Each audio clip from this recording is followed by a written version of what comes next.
Hey guys, Juan Ortiz here with Wonder Check Realty. We're gonna do our first Wednesday's Q&A, and today I have a buddy of mine that I actually worked with whenever I was a home inspector with Advantage Inspection.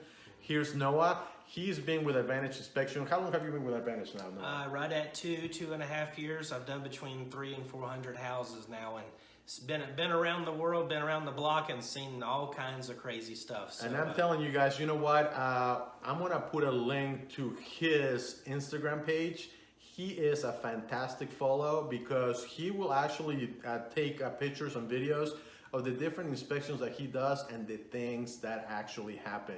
I mean, let me give you a perfect example, and we were just talking about this.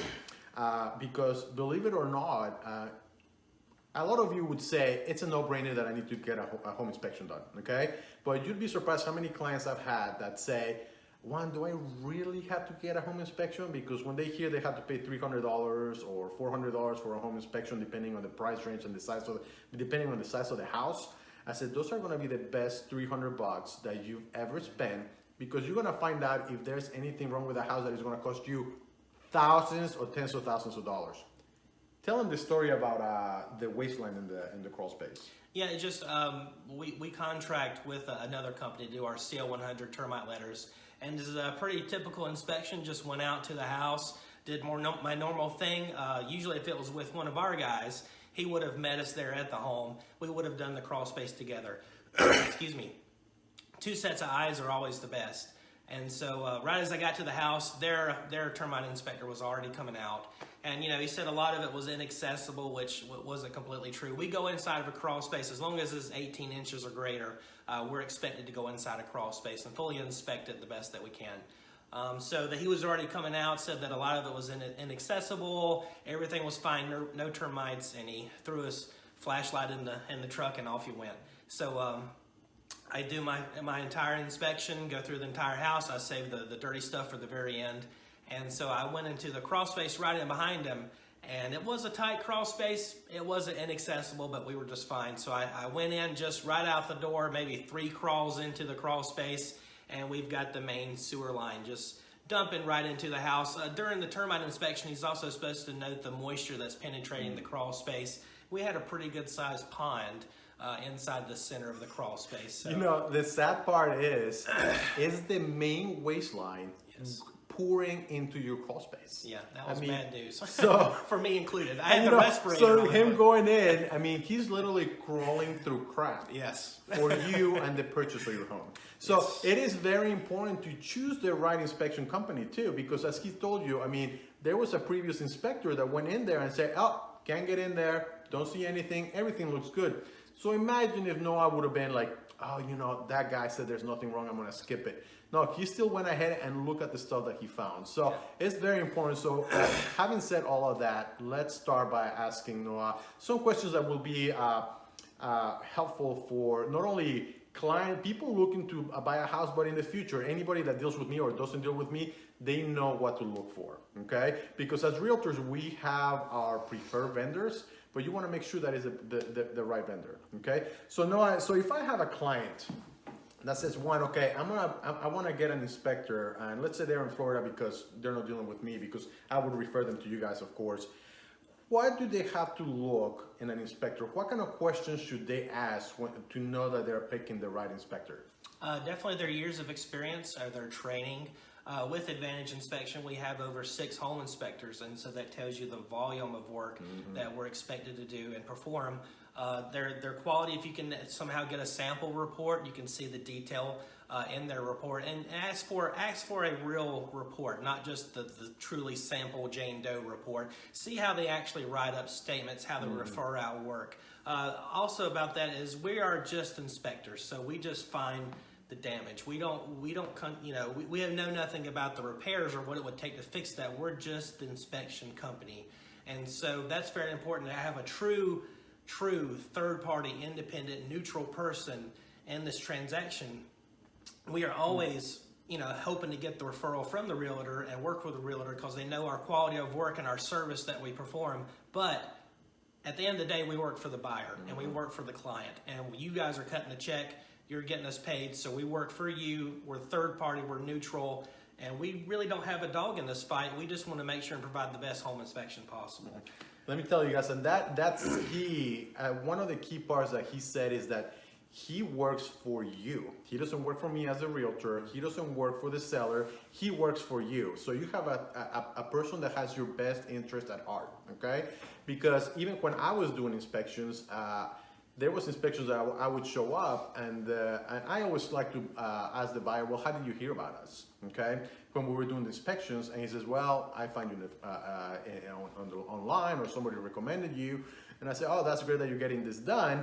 And there was people that would tell me, hey, because you realize this is such a competitive market that any advantage in a contract sometimes puts your offer above another one, okay? So he had told me, he says, well, my realtor told me to maybe we should skip the inspection because it was only a 3-year-old house, that there wouldn't be much wrong with it, and that would help us in negotiations. And that just blew me away, that somebody would recommend to somebody to say, hey, you know, you're within your right to refuse a home inspection. I'm like, what?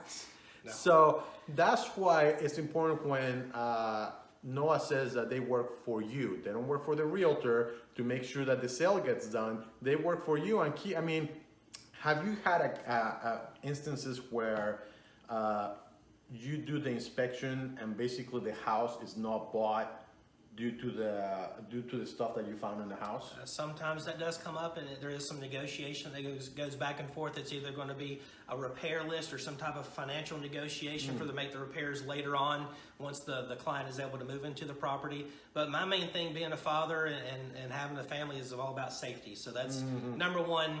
Fire hazards, electrical hazards, anything safety-wise that is going to hurt these people from moving into the house. That's my number one goal. And then the rest of it is, you know, structural, plumbing, the top 9 things in your contract. So sometimes we do find those, but we do ask for all those to be repaired. So one thing to keep into account for what Noah's saying, a lot of people will tell you, well, code says that well, you know, they're not code enforcers. So even though it's not code, they'll mention it in the report because it's a safety issue. Okay, so then that's when it falls back to us, the realtor, to educate our clients to say, hey, this is the stuff that we can ask for, this is the stuff that we cannot ask for. But at the end of the day, if you don't feel comfortable purchasing a house based on the things that Noah or some other inspector found, it's well within your right to walk away if you don't feel comfortable. As a realtor, remember, I'm not pushing you for a sale. Basically, I'm the consultant. I'm a consultant for you in this process, and you're the CEO. So I give you all the findings, and then you make the final decision, because remember, we're not gonna live there. We're not gonna pay that mortgage. It's your house. Yeah. So if you don't feel comfortable in that house, you know, spending $300, $400, $500 for an inspection, believe me, it's peanuts compared to the issues that you're gonna have in the future if there's problems there that are not gonna get fixed. Yeah, I wanna talk about that. We are inspections only. So there was a comment left on our Google Places thing about how the home inspector came and he found stuff and he referenced it all to the licensed contractor. Why didn't I just pay the licensed contractor to come out and take a look? Well, they make their money in repairs. So that tells you what they may or may not find. We make our money in inspection. So it's 2 completely different worlds. And so when we do a top to bottom home inspection of the entire house, if it's good, we check the box. And it's good. That area is perfect. If we find damage, we do reference it out to recommend having the licensed contractor evaluate it and make necessary repairs to the damage. And so if everything is perfect A-OK, we check the box, everything's great. So that's a key component there. You know, licensed contractor is going to be good at plumbing, at HVAC, at roofing, at whatever other trade they have. They're going to be experts in that field. They're going to know everything there is to know, top to bottom, about that area. But we're good at inspections. We're good at finding damage in the attics, in the crawl space, wherever it is. Anywhere we can access, we access it and we look for damage. And that's what we do. That's our trade. So that's how we handle it. Yeah, and also, I mean, keep in mind, just imagine if you had to hire an expert for every trade in the house.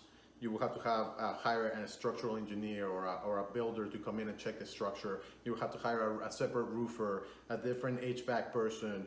You will have to a plumber, an electrician. So imagine you having to deal with 6, 7, 8 different points of view on something. So that's what makes it hard. So in their job, like Noah said, basically what they do is they do a full inspection of all those things, and then if they find a problem or a possible problem, then they refer it out to the professional for them to check it out. And then remember this, because this is a liability thing, okay? So if Noah finds a possible problem, or let's say that he didn't know the problem, that he says, oh, you know what, it's not a big issue.